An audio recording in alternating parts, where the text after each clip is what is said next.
आईने हिंदी के एक नए एपिसोड में आपका स्वागत है। और आज के इस वीडियो में हम बात करने वाले हैं लाइट कॉम्बैट एयरक्राफ्ट तेजस के एक्सपोर्ट के बारे में। क्योंकि हम सब अच्छे से जानते हैं कि तेजस का जो मैसिव ऑर्डर अभी इंडियन एयरफोर्स की तरफ से आना है, इसके बाद निसंदेह जो पोटेंशियल बायर्स हैं इनका कॉन्फिडेंस काफ़ी ज़्यादा बढ़ेगा, जिसका सीधा फायदा हमें एक्सपोर्ट ऑर्डर के तौर पर देखने को मिलने वाला है। एक बात तो हम सबको अच्छे से पता है कि लाइट कॉम्बैट एयरक्राफ्ट तेजस ने अपना जो महत्व है वो साबित कर दिया है, और इंडियन एयरफोर्स भी अब इनकी कैपेबिलिटी को लेकर के बहुत ज़्यादा इम्प्रेस है। क्योंकि हाल ही में जो मेजर डेवलपमेंट हुए हैं तेजस मार्क 1A में, वो काफ़ी उल्लेखनीय है। तेजस अपने कैटेगरी का सबसे एडवांस फाइटर एयरक्राफ्ट है, इसमें अब कोई भी संदेह बाकी नहीं रहा है। और अगर हम लेटेस्ट रिपोर्ट की बात माने तो तेजस को डिलीवर किए जाने की जो कवायद है वो ऑलरेडी पूरी रफ्तार के साथ आगे बढ़ रही है। और लेटेस्ट मीडिया रिपोर्ट्स में ये कहा गया है कि पहला जो तेजस मार्क 1A फाइटर जेट है वो इंडियन एयरफोर्स को फरवरी 2024 में डिलीवर किया जाएगा।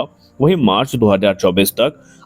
11 की संख्या में जो तेजस हैं वो भारतीय वायुसेना का हिस्सा बनेंगे। इसमें से 8 एयरक्राफ्ट तेजस के ट्रेनर वेरिएंट होने वाले हैं, जबकि जो बाकी के 3 एयरक्राफ्ट होंगे वो मार्क 1A स्टैंडर्ड के होने वाले हैं। और पहले हमको जो मीडिया रिपोर्ट्स में पता चला था वो ये था कि भारतीय वायुसेना एडिशनल 50 की संख्या में जो तेजस मार्क 1A है इनका ऑर्डर प्लेस कर सकती है, ताकि मिग 21 के जाने के बाद जो गैप क्रिएट होगा उसको ये फिल कर सके। लेकिन ANI की जो रिपोर्ट है वो काफी चौंकाने वाली है। ANI ने कहा कि 50 नहीं बल्कि 100 की संख्या में तेजस मार्क 1A जेट भारतीय वायुसेना के द्वारा ऑर्डर किए जाएंगे, जिसका सीधा मतलब ये है कि सिर्फ तेजस मार्क 1A की ही अगर हम बात कर लें तो इनकी संख्या भारतीय वायुसेना में 183 तक पहुंच जाएगी। और इसके अलावा अगर हम मार्क 1 को काउंट करें तो वो ऑलरेडी तकरीबन 40 की संख्या में इंडियन एयरफोर्स को ज्वाइन कर चुके हैं। यानी ये प्लेटफॉर्म जैसे जैसे मैच्योर होता जा रहा है वैसे वैसे भारतीय वायुसेना का जो कॉन्फिडेंस है इसको लेकर के बढ़ रहा है।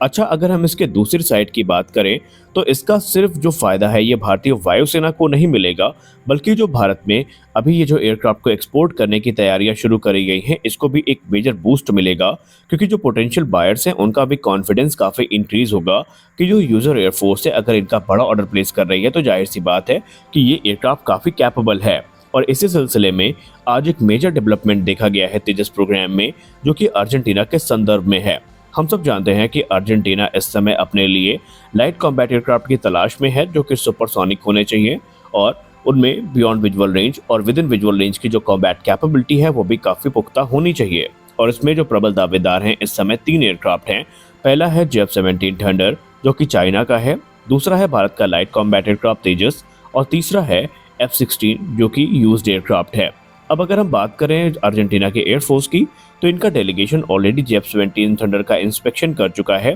और लाइट कॉम्बैट एयरक्राफ्ट तेजस को भी ये उड़ा चुके हैं। क्योंकि हाल ही में जब अर्जेंटीना के डिफेंस मिनिस्टर भारत के दौरे पर थे तो उन्होंने मीडिया से बात करते हुए ये स्पष्ट किया था कि तकरीबन 2 बार अर्जेंटीना के एयरफोर्स के जो पायलट्स हैं वो लाइट कॉम्बैट एयरक्राफ्ट तेजस को उड़ा चुके हैं, और वो इस एयरक्राफ्ट की परफॉर्मेंस से बहुत ज़्यादा खुश हैं। लेकिन मेन दिक्कत जो अर्जेंटीना के रास्ते में आ रही है, या यूँ कह लें इस प्रोग्राम में सबसे बड़ी बाधा है, वो है तेजस में इस्तेमाल किए जाने वाले ब्रिटिश ओरिजिन के कंपोनेंट। क्योंकि हम सब जानते हैं फॉकलैंड वॉर के बाद से ब्रिटेन ने अर्जेंटीना पर प्रतिबंध लगाया हुआ है, और ब्रिटेन ने यह भी कहा है कि कोई भी डिफेंस इक्विपमेंट जिसमें ब्रिटेन के पार्ट्स इस्तेमाल किए गए हैं उन पार्ट्स के साथ वो देश किसी भी तरीके से अर्जेंटीना को अपना जो फाइटर जेट है वो एक्सपोर्ट नहीं कर सकता। और मौजूदा समय में लाइट कॉम्बैट एयरक्राफ्ट तेजस में रिपोर्ट के हिसाब से 16 ऐसे कंपोनेंट हैं जिनके होते हुए इस एयरक्राफ्ट को एक्सपोर्ट करना काफी मुश्किल है। और इसी चीज पे आपत्ति अर्जेंटीना के डिफेंस मिनिस्टर ने भी जताई थी। उन्होंने कहा तेजस एक निसंदेह कैपेबल प्लेटफॉर्म है, लेकिन जब तक इन पार्ट्स को रिप्लेस नहीं किया जाएगा अर्जेंटीना इन एयरक्राफ्ट को खरीद नहीं सकता। और इसके बाद हिंदुस्तान एरोनॉटिक्स लिमिटेड ने ये आश्वासन दिया था कि अर्जेंटीना के रिक्वायरमेंट के हिसाब से सारे पार्ट्स रिप्लेस कर दिए जाएंगे, लेकिन इसमें जो एडिशनल कॉस्ट होगी उसके लिए अर्जेंटीना को अपनी आम सहमति देनी पड़ेगी। लेकिन इसका जो सीधा बेनिफिट है ये अर्जेंटीना को भी मिलेगा। और आज एक मेजर डेवलपमेंट देखा गया है जो कि हिंदुस्तान एरोनॉटिक्स लिमिटेड से सामने आया है, जो कि अगर सब कुछ सही से चला तो लाइट कॉम्बैट एयरक्राफ्ट तेजस में जो इजेक्शन सीट है वो हमें मार्टिन बेकर की नहीं बल्कि रशियन दिखाई पड़ सकती है, जिसका इस्तेमाल ऑलरेडी सुखोई 30 MKI जेट्स में किया जाता है। आइए जान लेते हैं पूरी रिपोर्ट को डिटेल में। हिंदुस्तान एरोनॉटिक्स लिमिटेड भी ये चाहती है कि उनका ये जो एयरक्राफ्ट है ये अर्जेंटीना के द्वारा एक्सेप्ट किया जाए और इसके लिए बाकायदा Hindustan aeronautics limited Russian NPP Zvezda के साथ K-36 एजेक्शन सीट को लेकर के बातचीत कर रही है। और लेटेस्ट मीडिया रिपोर्ट्स के हिसाब से अगर हम यूरेशियन टाइम की रिपोर्ट बात माने तो ये जो बातचीत है ये अंतिम चरण में पहुंच चुकी है, जहां पर अर्जेंटीना एयरफोर्स के लिए तेजस मार्क 1A को हाईली कस्टमाइज किया जाएगा, जहां पर K-36 एजेक्शन सीट्स का इस्तेमाल किया जाएगा जो कि रूस के द्वारा बनाई जाती हैं। ये वही एजेक्शन सीट है जिनका इस्तेमाल ऑलरेडी सुखोई 30 MKI की फ्लीट पे किया जाता है और ये एक रिलायबल एजेक्शन सीट है जो कि अपनी रिलायबिलिटी और एफिशिएंसी के लिए जानी जाती है। अब अगर हम K-36DM की बात करें तो इनका निर्माण एनपीपी जज्डा के द्वारा किया जाता है जो कि अपने एडवांस एजेक्शन सीट्स के लिए जाने जाते हैं। ये भी एक 0-0 एजेक्शन सीट है, यानी 0 एल्टीट्यूड और 0 स्पीड पे ये इजेक्ट करने में सक्षम है और इसका इस्तेमाल तेजस में किया जा सकता है। हालांकि रिपोर्ट्स ये इशारा करती हैं कि तेजस में इनको इंटीग्रेट करने के लिए कुछ माइनर चेंजेस हैं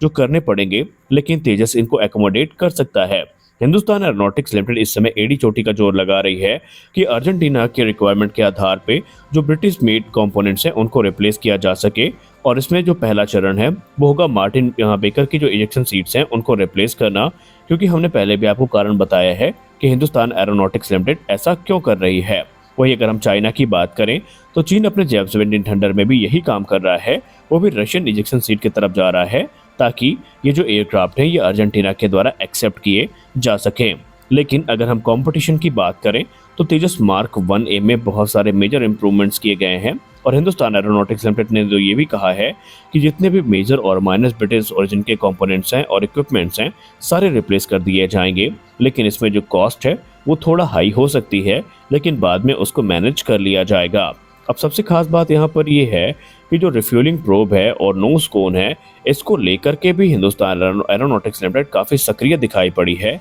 और रिपोर्ट्स की बात माने तो बहुत जल्दी इसमें भी जो बड़े कदम हैं वो उठाए जाएंगे, क्योंकि इसमें से अधिकतर जो कंपोनेंट है वो ऑलरेडी भारत में स्वदेशी तौर पर विकसित किए जा रहे हैं। जैसा कि आपको याद होगा रिफ्यूलिंग प्रोब को लेकर के जून के महीने में DRDO की एक हाई लेवल मीटिंग आयोजित करी गई थी, जहां पर AMCA Mark 2 और तेजस Mark 2 के लिए जो रिफ्यूलिंग प्रोब है जो कि बेसिकली रिट्रैक्टेबल रिफ्यूलिंग प्रोब है इनके निर्माण की बात कही गई थी। लेकिन उसी दौरान रिपोर्ट्स में यह भी था कि तेजस मार्क 1A की फ्लीट में जो रिफ्यूलिंग प्रोब इस्तेमाल किए जाएंगे उनको स्वदेशी तौर पर भारत में विकसित किया जाएगा। हिंदुस्तान एरोनॉटिक्स लिमिटेड का ये प्रोग्राम कितना फास्ट ट्रैक है इस बात का अंदाजा आप इसी से लगा सकते हैं कि पिछले कुछ ही महीनों में कई बार भारत का जो डेलीगेशन है वो ऑलरेडी अर्जेंटीना की एयरफोर्स से मिल चुका है, जहां पर जो सबसे लेटेस्ट डेवलपमेंट देखा गया है वो हाल ही में भारत के एम्बेसडर का अर्जेंटीना के वायुसेना प्रमुख से एक बातचीत थी, जहां पर तेजस को लेकर के लाइट कॉम्बैट हेलीकॉप्टर को लेकर के जो बातचीत है वो करी गई है और वहीं से ये कयास लगाए जा रहे हैं कि शायद इंटरनल टॉक्स हैं वो ऑलरेडी शुरू हो चुकी हैं और इसमें कोई हमें आश्चर्य भी नहीं होगा कि अर्जेंटीना तेजस के ऑर्डर को प्लेस करे, क्योंकि अर्जेंटीना को जो एयरक्राफ्ट दिए जा रहे हैं उसमें हिंदुस्तान एरोनॉटिक्स लिमिटेड ने ये भी कहा है कि इसकी बाकायदा एक जो MRO फैसिलिटी है वो वहीं पर स्टैब्लिश करी जाएगी, जहां पर मेंटेनेंस से लेकर के और भी दूसरी चीजें हैं ये मैनेज की जाएंगी। रिपोर्ट्स में ये भी कहा जा रहा है कि शुरुआती दौर पे ये जो ऑर्डर्स होंगे ये 15 से लेकर के 20 एयरक्राफ्ट के बीच में होंगे, लेकिन आने वाले समय में एडिशनल तकरीबन 30 से 40 एयरक्राफ्ट का जो ऑर्डर है वो अर्जेंटीना के द्वारा दिया जा सकता है और इसके लिए बाकायदा हिंदुस्तान एरोनॉटिक्स लिमिटेड अपनी कमर को कस चुकी है। तेजस मार्क 1A अपने कैटेगरी का शायद इकलौता एयरक्राफ्ट होगा जिसमें अलग अलग प्रकार की जो BVR मिसाइल्स हैं वो हमें इंटीग्रेट होती दिखाई पड़ेंगी, जैसे कि अस्त्र मार्क 1, अस्त्र मार्क 2 और अस्त्र मार्क 3 जैसी जो मिसाइल्स है वो इसके स्ट्राइक पैकेज का हिस्सा बनेंगी। वहीं इसमें डर्बी ER जो है वो भी BVR मिसाइल है जो कि इसकी कॉम्बैट कैपेबिलिटी को काफी इनहेंस करती है। अगर हम एंटी रेडिएशन मिसाइल की बात करें तो उसमें रुद्रम 1 हमें देखने को मिलेगी, बाद में रुद्रम 2 और रुद्रम 3 का जो इंटीग्रेशन है वो भी किया जा सकेगा। ब्रह्मोस NG और नज्म MR जैसी जो मिसाइल है और दूसरे जो प्रेसिजन गाइडेड म्यूनिशन है जिसमें हैमर का नाम और जेडैम का नाम सबसे ऊपर आता है वो भी इसके स्ट्राइक पैकेज का हिस्सा है और एक्सपर्ट्स ये मानते हैं कि मौजूदा समय में ऐसा कोई भी लाइट कॉम्बैट एयरक्राफ्ट नहीं है जो तेजस की बराबरी कर सके और शायद यही कारण है कि दुनिया के तमाम देश इसको लेकर के इंटरेस्टेड हैं। तो आज के इस वीडियो में बस इतना ही, मिलते हैं अगले वीडियो में कुछ और अपडेट्स के साथ, तब तक के लिए जय हिंद।